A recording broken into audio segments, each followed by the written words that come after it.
Hey YouTube, Dawson Ryder here. Welcome to my review for Gozyuger episode 20, and man, what a mixed bag of an episode, as there was some pretty big stuff happening in regards to one major storyline. I guess you could say two if you count Fire Candle's rivalry with Red as a major storyline, but it was one of those episodes that's not really filler, but it felt like a plot episode wearing the mask of a filler episode, and it wasn't like last week's where when they brought back Haru's friend, it felt like, this is weird that we're bringing back this character from the dramatic flashbacks to do this weird date trope thing, but then things turned kind of serious, and I wound up kind of liking that because it was kind of a misdirect. But this week we bring back Sumino's sister, which has been her major storyline, which I actually don't recall being mentioned all that much since we touched on it in her, not her intro episode, but the episode where she kind of came around to working with the team and finally morphed. But it just feels so random now. And like, there's some good stuff here, but the way we're doing it, it made me wish there was a little bit more build-up. Like, this is the type of thing usually feels like, oh my god, it's finally happening. And then this felt like, this is happening now?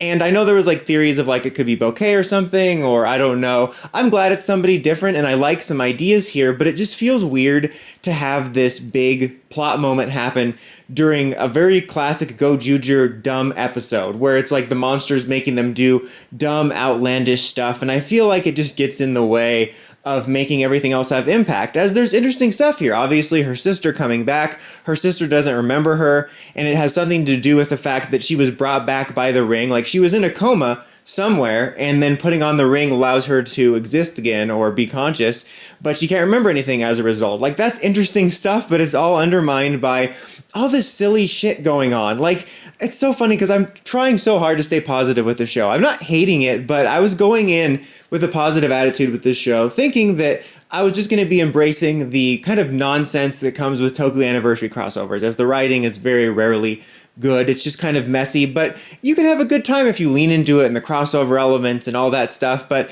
I didn't expect to have to deal with all this goofy nonsense. Like, I know Sentai always has that, but Gozyuger's is just in particularly strange compared to normal, and it's very intrusive, I feel. I feel a lot of other silly Sentai series have at least enough of a balance that when you're having a plot episode or a character episode, you can take it seriously or take a moment to separate from it, and I just don't feel that here. Even with series like the Ninja, which were more silly that I wasn't into. Not that I would get invested, but I felt that when they got down to business, they got down to business. And this is just so weird to me tonally, to have this episode that feels like it should be a take a break from the stupid Monster of the Week stuff and do a good episode, and it's just not doing that. And I completely forgot about the element of Blue being involved in her kidnapping until they alluded to it in one scene briefly. I'm like, oh my god, yeah, like, there's interesting stuff here. Can we not just do this by itself? Like, can you be cool once? Just once. Just once be cool.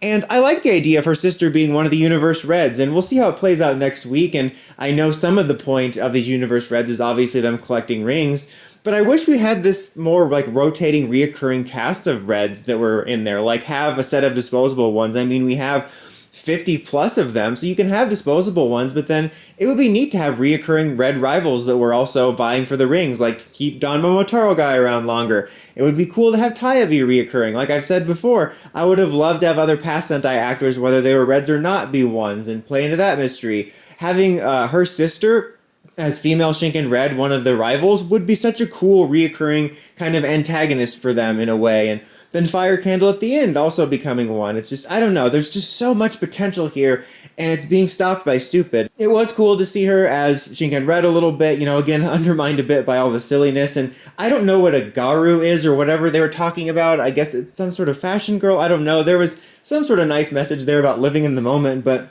I think it was just buried under the confusion for me of what a garu is. I mean, I know what a garurumon is, but that's about it.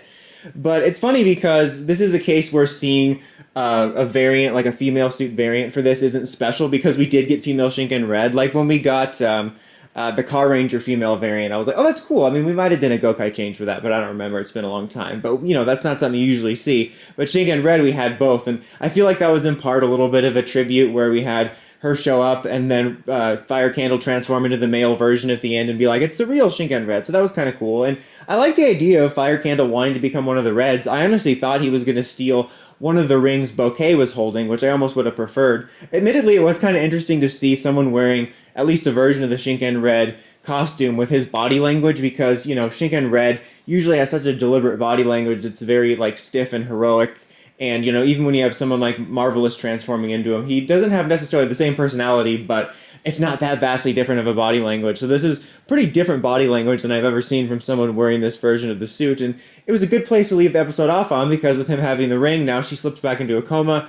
Next week's look like it's going to be pretty interesting. You know, I'll probably have different thoughts when we see how things play out and what looks to be a two-parter to advertise the Shinken Robo Universe thing. And that is one nice thing about the Robo Universe pandering, is it's cool to see the actual suit standing next to him. You know, I'm not an anti-CGI guy. Not by far. I think that's overblown. I get tired of the juvenile, like, practical, good CGI bad crap. But Toku CGI is not the best because, you know, they don't really have a budget. But anyway, we kind of just got those crappy CGI constructions with some of the ones in Boom Boonger. So it's actually cool to see the physical suits alongside the modern suits, just because usually they don't have access to those. Like, I don't know if they specifically rebuilt or repaired or saved some, but a lot of the times when they decide to do something with a past mecha, it has to be CG because they didn't hold on to it unless it was from literally last year. So that is pretty cool. Also, Goju Polar just randomly showing up just to be a part of the nonsense felt like such an afterthought. And it makes me worry that one of my fears is coming true, which is that he's just going to become a bit. I talked about that in the past, that a lot of Six Rangers in recent years, you know, they have their debut arc and then they kind of fade into the background. Like we saw last year with Boom Violet. You know, he didn't necessarily become a bit, but a lot of the Six Rangers will become, like Dandra Goku, and this feels like that. Like, I legitimately forgot he was in the show until he showed up just to be a part of the nonsense, and I worry that he's just going to show up every now and then, or not every now and then, every episode, and be like, hey, look, I'm part of the nonsense. I'm going to call you the next Jenner, or whatever he calls him, and that's it. So that just furthered my frustrations. Well, anyway, we'll see how it plays out. It's just, I wish this show could just be better. It could be so much more, but we'll see. What do you guys think? Am I off base about this? Are you actually enjoying it? Let me know what you think in the comments as always. Until next time, Dawson Ryder, signing out.